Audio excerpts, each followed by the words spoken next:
On parle de gestion de projet et on va parler de comité de pilotage.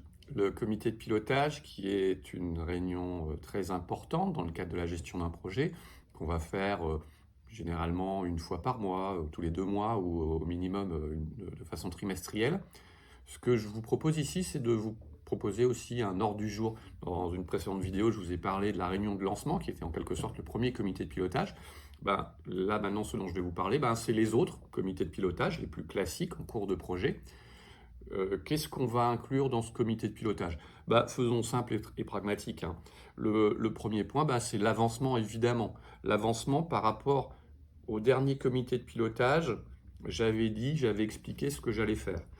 Je fais un avancement en montrant les écarts aussi potentiellement par rapport à ce que j'avais dit que je voulais faire. Ça, c'est le premier point, un avancement. Et ça, on va le présenter ensuite derrière dans le cadre d'un planning, c'est-à-dire qu'on va présenter toujours un macro-planning et les écarts par rapport au planning initial. On montre ce qui a éventuellement bougé et on est capable de l'expliquer. Probablement que ces explications ont déjà été données dans le cadre de l'avancement de ce qui s'est produit. Et puis, on a parlé de ce qu'on a fait, on a montré le planning, on va parler de ce qu'on va faire tout simplement. Troisième étape, voilà, les prochaines activités. Et les prochaines activités, d'ici le prochain comité de pilotage, hein, toujours cette même logique. Une fois qu'on a fait ça, ça y est, on a parlé des activités, de ce qui s'est déroulé et de ce qu'on va faire. On va maintenant rentrer dans des choses de nouveau assez classiques. À ce stade-là, je fais un point sur mes risques. Avant ce comité de pilotage, on a fait une revue de risque. Je remonte les principaux risques et les points d'attention de ce projet-là. Dans ce comité de pilotage, on a probablement des gens qui vont pouvoir faire des choix, décider par rapport à ces plans de risque. Donc on en profite. Vous n'avez pas tout le temps l'occasion d'avoir ces gens-là avec vous pour prendre ces décisions-là. Dans notre comité de pilotage, on va également glisser les demandes de changement. C'est-à-dire que dans le cadre du projet, il y a un certain nombre d'éléments, de variantes, c'est quasiment obligatoire qu'il va y avoir des variantes, des choses qui doivent bouger pendant le projet. Les choses mineures, peut-être que vous avez autorité pour prendre des décisions. On me demande d'ajouter quelque chose, on me demande de modifier significativement mon planning.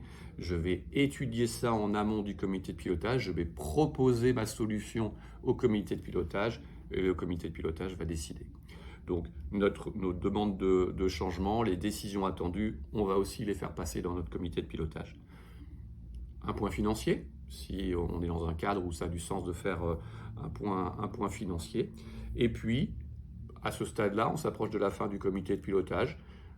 Dans le même esprit que ce que je l'avais expliqué dans la réunion de lancement, potentiellement un point fonctionnel, un point propre au projet, une explication de ce qu'on a produit. Tous ces projets servent à quelque chose, on produit des choses. On a peut-être produit un livrable, on a peut-être fait une étude, on a peut-être un document qui est suffisamment avancé. On va le présenter, voilà, le sujet fonctionnel qui nous intéresse, on va le présenter dans ce comité de pilotage à la fin pour conclure. Voilà, ordre du jour tout simple qui marche très bien et qu'on va faire comme ça de façon routinière, une fois par trimestre au minimum, sinon une fois par mois ou tous les 2 mois selon la taille de notre projet. Voilà.